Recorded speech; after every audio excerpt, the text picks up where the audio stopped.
Pemirsa, Dewan Kehormatan Penyelenggara Pemilu DKPP menggelar sidang pemeriksaan 4 perkara dugaan pelanggaran kode etik penyelenggara pemilu dengan teradu Ketua KPU RI Hashim Asyari dan 6 anggotanya. Di muka kejahatan kita diam, maka sama dengan kejahatan itu sendiri. Pokok dari pengaduan kami adalah sederhana, untuk disidang dan diperiksa serta diputus oleh Dewan Kehormatan Penyelenggara Pemilu. Apakah kalau bukan Gibran Raka Buming Raka yang mendaftar pada tanggal 25 Oktober 2023, pihak teradu akan menerima berkasnya? Itu saja. Welcome to your channel QNC, berdiri kokoh di tengah.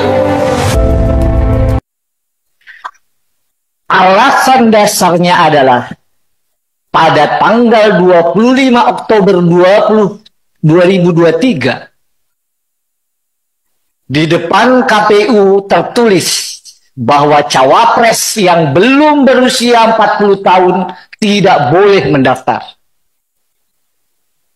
Atau dalam bahasa lain, ketika orang mau masuk rumah dilarang pakai alas sepatu. Jadi serta-merta tidak boleh masuk, tidak boleh berkasnya didaftarkan.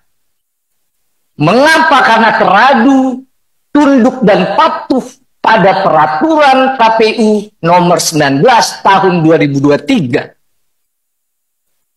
yang melarang seseorang belum 40 tahun mendaftar sebagai cawapres. Oleh karena itu kami berkaca dalam dalam laporan kami ada 2 contoh di mana pihak teradu setelah putusan MK merubah atau memperbaiki peraturan KPU baru melaksanakannya. Yang pertama yang bisa kita lihat adalah peraturan KPU yang menindaklanjuti putusan MK tentang EKTP pada tahun 2019. Baru bisa dilaksanakan. Contoh kedua, ketika MK memutus pemilih bisa menggunakan KTP dalam pilkada, teradu memperbaiki peraturan KPU-nya dulu, baru bisa dilaksanakan.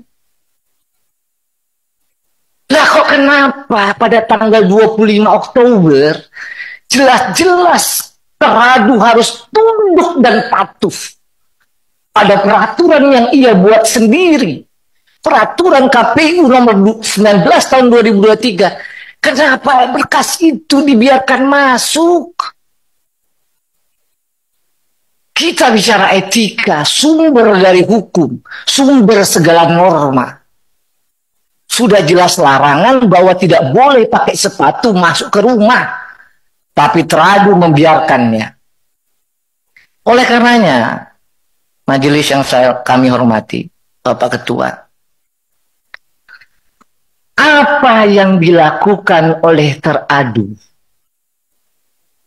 telah melanggar kode etik penyelenggaraan pemilu, terutama terkait dengan sumpah teradu, di mana teradu seharusnya mengutamakan kepentingan negara kesatuan Republik Indonesia ketimbang kepentingan pribadi dan golongan.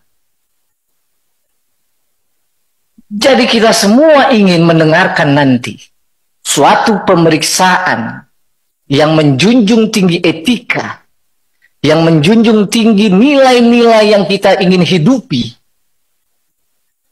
Apakah teradu yang menerima berkas sebelum peraturannya diubah itu melanggar etik atau tidak? Kami dari pengadu jelas menyatakan bahwa di dalam pengaduan kami teradu telah melakukan satu pelanggaran etika yang berat sesuai dengan apa yang kami sampaikan pasal-pasalnya. Tuntutan kami sendiri sederhana. Jadi perkara ini sederhana dan tuntutan kami sederhana.